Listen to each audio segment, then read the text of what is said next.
So, just quickly jumping on to talk about the shift, Rapture, the event, whatever name you want to put on it. A lot of people, even in the Bible, it's been saying Rapture is it's around this time when this is going to happen.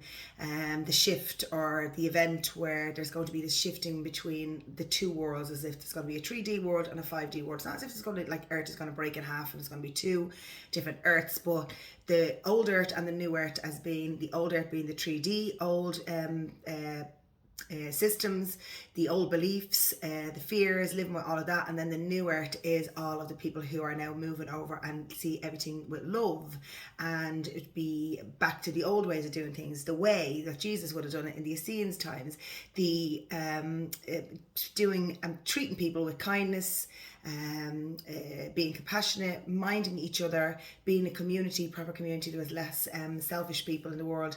All of that is the 5D, where we'll start to look at things from a different perspective. We start to see things as the observer, see it as a way of understanding that the experience that we're going through, the human experience, is all about learning, that nobody is doing this to you. There's nobody up there who's a wrathful God who is doing this to you. It is actually you choosing your own experiences. So the 5D world will see it like that. So this experience that everyone's talking about, the event or the shift or rapture or whatever it is you want to call it, I don't like to bring in fear into anything, and I don't like to start to give anyone the heebie-jeebies or anything like that. So let's talk about it in the old ways. I mean, I'm from a family of 8. When we were growing up, we didn't have very much when we were living in Blanchardstown. My mother and father both were in middle class. One was working, Mammy was at home with all of us, and we were very little, very basic. So we lived a very basic life when we were growing up. So we had days when we had no electricity. And in those times, 45 years when we were growing up, we had lots of electrical shortages where the ESB would just turn off the electricity. It was nothing to do with my mother not paying the bills, I swear. But the electricity would go off for the whole neighbourhood. So, and we would sit at the fire, the whole lot of us would sit at the fire, and we'd make toast at the fire with our fork. I remember that, with the excitement of sitting around the fire waiting for a piece of toast to be done off the fire, because we didn't have any other way of making food, because the only other thing would be the gas cooker, and all electricity would be gone. So I remember those days when we were growing up. So for me, if we had electrical shortages now, or we had power outages, it would be nothing that I wouldn't be able to handle, because I've already dealt with that in my life. I've had that experience. But there's people out there who have never had that experience, never had their electricity go off, like our children. The electricity might go off for a quick short blast, and then it's back on within an hour or so. I think the longest period of time my children have seen the electricity off was like a couple of hours, and it was through the night time, so they were going to bed anyway. And the experience of then trying to find a candle or trying to find something that was going to light the house for them, so, and now we have a different experience 45 years later, where we have LEDs and these little click-on lights, and all these kids have all these lights in their bedrooms. So it's actually not a bad experience as we think it's going to be. But what I would say to you is it better to have it than to be looking for it? As my husband always says that. And my husband would be a massive prepper, protector of our family. He's very much always saying, make sure we always have enough of everything. That means that in the event of, and we had that experience when we had the snow that time, when the snow stopped all transport all around Dublin. We had all of these memes and this funniness of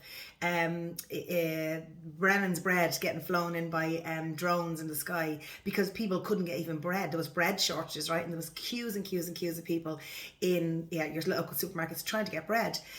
Because we've gone so far away from the basics of what we used to do before, was make bread. We used to make bread in the houses. The housewives would physically make bread every day for their families, and use, especially Irish bread, like the soda bread, all of that.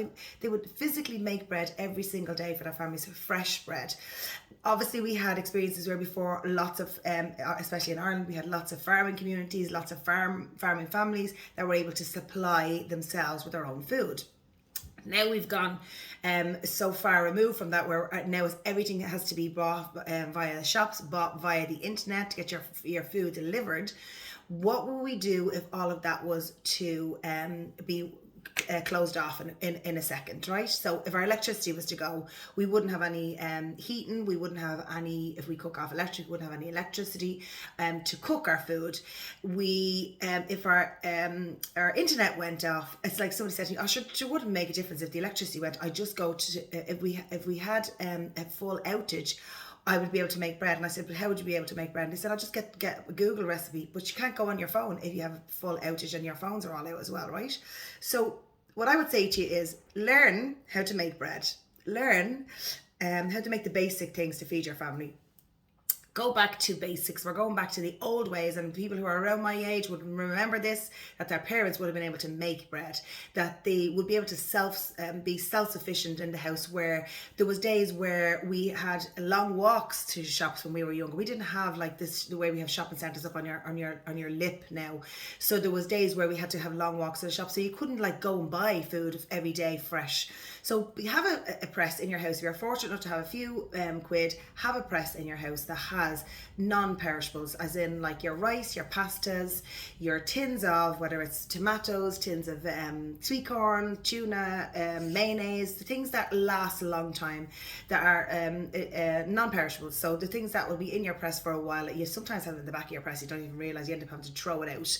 So have a press at home in your house, a small press, where there's a small press that will give you 2 or 3 weeks of food for your family. So work out in your family who is there and what they need. Obviously long form milks, like the milks that you can put in, like the oat milks and stuff that you can put in your press, at least you have some form of milk if we didn't have fresh milk. Yeast, flour, those things that you can do to make pizza dough, make sour bread, make sourdough, and normal bread, right? Yeast, learn how to make it now, or get a recipe and print it out, so you have a recipe book on the basics of food to supply your family. So it means that if we had any power outage, if there was an experience where there was a solar flare and the solar flare came and knocked out everything, you would have at least food in your house that you wouldn't have to panic. We had the snow at that time, and we didn't have to go outside our house because we had the yeast, we had the bread, the flour. We had COVID, and this first experience of COVID, where we had no one wanted to come outside the house. Everyone was afraid to go to the shops. We went to our prepper press first. And it's not like the Americans where we have like stores and stores of food. It was one press that fed our family for 2 weeks, that we didn't physically need to go out if we didn't need to. So we didn't physically have to. Have fuel in your house. So buy a few extra bales of briquettes if you have an actual physical fire. If you don't have a physical fire, and how would you keep your family warm? Think about that in your house if you didn't have electricity. So do you have one of those little things out your back garden that is a fire pit? Do you have a barbecue out your back garden that you could cook off of? So think about those things. And again, it's not to frighten people, it's just to have it. So it's better to have it than to be looking for it.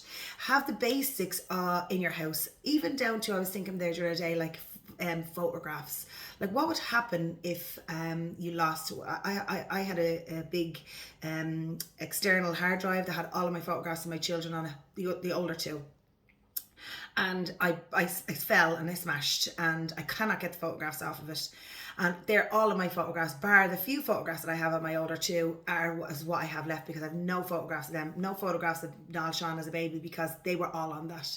So remember that everything now is all on your phone, everything now is on hard drives and stuff like that. Make sure that you have, do a basic pile of your kids when you were small, your kids and your special occasions, your family, your older photographs of yourself, so you have copies of it, even if it is like 1,000 photographs of all of the years over the years, and you have them in a safe place. That means that if all else failed and your phones went down or your computers went down or something happened with a solar flare, at least you have your photographs. Just thinking of those things, because we don't know what's happening. We don't know in the world what's happening, what's going to happen next. I don't look to the future. I look to my now, see what's in my now. But for my now, it means I know that I am prepared.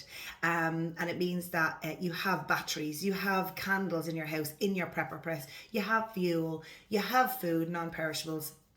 You have your little bundle of photographs in the background, and it means that if in the event of anything did happen, at least you're going into the new world or the new earth with your bag of goodies. All right, namaste.